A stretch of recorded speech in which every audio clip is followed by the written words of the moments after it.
Es ist der finsterste Ort der Menschheit. In Auschwitz töteten die Nationalsozialisten im Zweiten Weltkrieg über 1 Million Menschen, die meisten von ihnen Juden. Und er trieb im KZ sein Unwesen als Lagerarzt. Josef Mengele, der sich 1940 freiwillig zur Waffen-SS gemeldet hatte.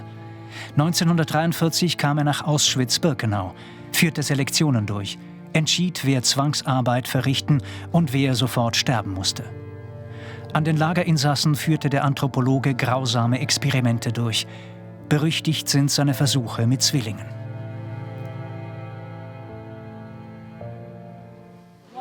Eva Moses Korr und ihre Zwillingsschwester überlebten die Gräuelexperimente. That is what I believe, that he was a monster. Yes, he was, but he didn't think so. He thought he was doing it for the sake of science. Nach dem Krieg setzte sich Mengele 1949 nach Argentinien ab, wie andere NS-Kriegsverbrecher ebenfalls. In Genua kam er zum ersten Mal in Kontakt mit Schweizer Behörden.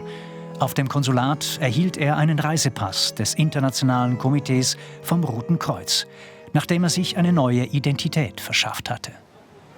10 vor 10 trifft in Paris den französischen Journalisten und Buchautoren Olivier Guès.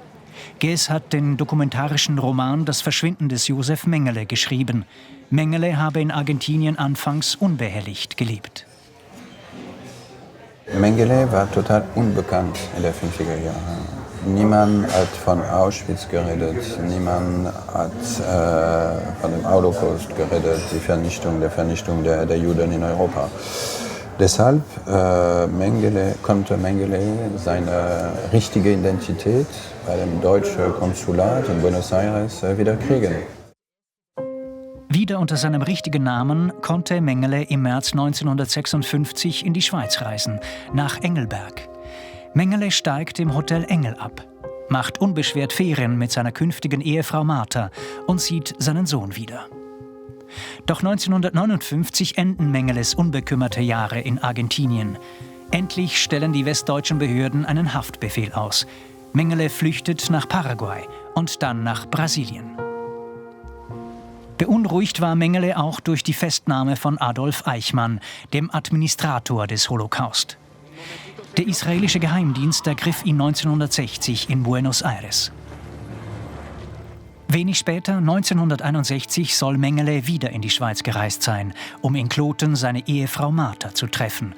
Das berichteten Schweizer Medien 1999. Auch Parlamentarier reichten Vorstöße zu Mengeles Reise von 1961 ein, wollten wissen, warum die Polizei ihn entkommen ließ. Bis heute wird darüber spekuliert, ob er 1961 in der Schweiz war. Doch Mengele war 1961 nicht in der Schweiz, sagt jetzt Olivier Guès nach jahrelangen Recherchen, für die er unzählige Dokumente sichtete und Zeugen vor Ort befragte. Es ist absolut unmöglich, dass Mengele in der Schweiz in 1961 war.